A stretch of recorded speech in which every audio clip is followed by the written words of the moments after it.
What's up, guys? We are here in the Big Easy NOLA Motorsports Park for TC America. I am competing in the TCA Championship for 2022 in the Borla Exhaust BGRT Civic Si, and I am so pumped and thankful for all of my partners and sponsors who have made this possible. I am just a regular gal with a regular job who gets some time off so I can go race, and I am so thankful to those sponsors who make this possible for me, because I literally wouldn't be out here. This weekend here at NOLA Motorsports Park, and this place is super fun. I absolutely love it. But before we get into it, we're about to start race one. I'm going to show you what the paddock looks like. This is GT for America, about to go out for their race one. Lots of cars. You got McLarens, Supras, Astons, Porsches. I mean, a wide array of cars. And if you like what you see from this weekend, you can always watch live any race weekend at YouTube at GT World. So keep that in mind. Now, I've had a few of you ask about my Civic, my race Civic, and did I build it, or what have I done to it? And the short answer is that I did not build this car. This car is built by Honda Performance Development. It is a turnkey race car that can be delivered to your door. To actually compete in TCA, in TC America, you have to only buy this car. You cannot build it yourself. That means that all cars are built to the same rule set with the same parts, so it's all about driver's skill. We use the same fuel, we all use the same tires, we almost all use the same wheels. Like, there is literally almost nothing that isn't the same. We are allowed to pick what brake pads we want to use, and we are allowed to run the alignment settings we want, but that's about it. But we're about to go out for race number one. We aren't exactly starting where I wanted to, but our pace is there. And we actually have the long pace. So I'm excited. We're gonna go for it at the start, and let's see how it goes.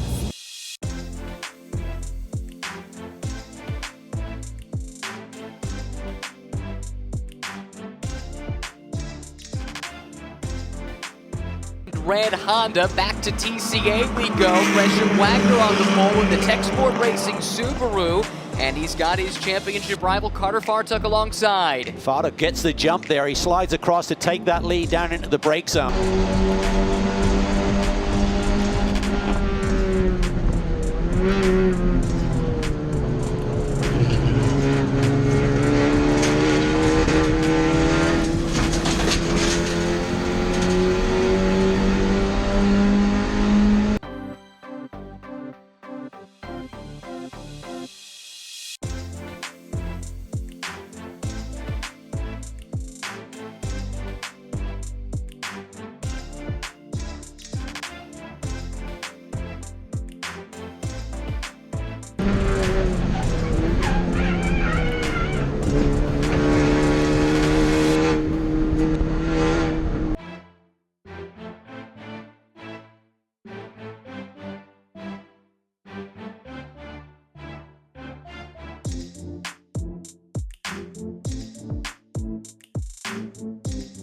All right, so we're out here for race number two, NOLA Motorsports Park, the Big Easy. Big Problem is what it really should be called. But anyway, we went up. If you watched the live stream or if you watched on Instagram, you saw that I had a big trouble in race one. Actually had a great start, got off the line really well. I was really pumped, got down to corner one. Quickly found out that the car had an ABS problem because it locked up one of the rear wheels. Just out of nowhere. And I was like, wow, okay, cool. I thought it was me, kept driving, next braking zone, lock up. I'm like, oh my gosh, this is terrible. Lost some time in front of the front cars. Couldn't catch back up because for the next 19 laps, I decided to lock up one rear wheel for 3 times a lap. So 6 laps in, I kind of figured out how to manage it and realized that if I lightly hit the brake, like 20% brake pressure, that it wouldn't lock up as bad. So that was cool. I kind of figured that out and actually gapped the cars behind me, which was great. And I was doing pretty well. And then the second to last lap, I went into corner 1 again and it started locking up the front wheels so bad that I couldn't get it to release and I spun off track, lost a lot of positions, and that really stunk. Also wanted to mention that lap 1, corner 1 of lap 1 of race 1, there was some serious carnage that happened. Everybody was okay, so that was good. That's all that really matters. So, we are ready for race 2. Thanks to VGRT, my team. They got the car fixed. They found an output speed sensor on the transmission had failed and was causing all these haywire problems that we were not having before. So we got that corrected, and we're going to be going out today for race number 2. It was supposed to be a wet race, but clearly it's pretty dry. So we got new slicks on the front, and I want to send it today. Driver Colin Harrison alongside Mario Biundo. Sally McNulty had issues with an ABS sensor yesterday, so did not set a representative lap time. That's why she's all the way back. The 2 Gen Racer cars now going on the attack into 1 as the TCA field takes the green. Devin Anderson from the pole there gets a nice jump there, should lead the field down into the brake zone for turn 1. I'm not sure what happened with Ibrahim there in the TC start. He's either in the wrong gear or just didn't have it in the swing.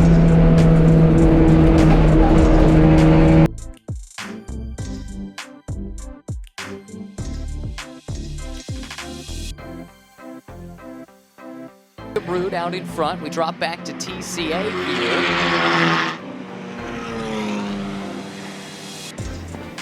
This is a little ways down the order, but still good battles all throughout the field, and a great mix of machinery too in TCA. When you talk about the minis, and you've got the Hyundai Elantra. Big lock up there. Yep, that is one of the Elantras locking up. You've got the Civics as well. Biundo in the 77 there, look for a way through. Here comes Sally McNulty looking down to the inside. Oh, deep move. Can she make it stick? That was brave. Hyundai runs wide. It's going to be acceleration off the corner and she clears. Nice job, 2 for 1 in 1 corner. Yeah, really great job from Sally, who's had good pace here, but had that issue with the ABS sensor. Ooh, Mario getting a little rough there. She made a post on social media that ABS sensor was causing her rear wheels to lock up intermittently, and then it started happening to the front wheels yesterday too, and that really caused a bunch of problems. She's getting help from the Victor Gonzalez team, and they've made those repairs since yesterday, and that car's starting to show its pace once again. Yeah, had a couple of strong top 5 finishes at Sonoma, so this is a lady who really has a lot of passion for racing, really lives and breathes it, puts every ounce of her energy into this program, and starting to get the results. Came into this weekend 4th in points to Sally McNulty, and now with that double pass is running up in the 7th spot in TCA at the moment. All right, race number 2, way better. We had 0 car issues at all. The car ran fantastic thanks to VGRT. We were actually getting the car all ready to go. Race number 2, we went out there. We had to start pretty much from the back of the pack because of our race 1 issue. It's okay, because that means I had to pull out my trusty racetrack car. So I had to go out there and pass several cars. We had a great start. I was like pretty much a sandwich in between 2 cars. Going into corner 1, I wasn't really sure if the brakes were still going to work because we didn't really get to test our fix. So we were just hoping that it fixed the car. The car ran flawless. So went into 1, hot, broke late, car is great, and we just continue to pick off cars. Now, whenever you battle for position, you're not going as fast as they could be, so the front pack is where I wanted to be. They started to gap themselves a little bit. I did get through about 4 cars. I was able to get closer. I was hunting down the next guy, and unfortunately we had 2 yellow flags, and we actually ended the race under yellow. We had about 8 minutes left. I think I could have probably made something happen with 2 cars, maybe gotten to P5, but can't do anything about the yellow, can't do anything about that. But what we can do is take away that we worked on racetracks this weekend. We have a perfect car for VIR. It's going to be, I think, in less than a month. I've been there multiple times, and I am going for it. I am super pumped on the next race, and give it.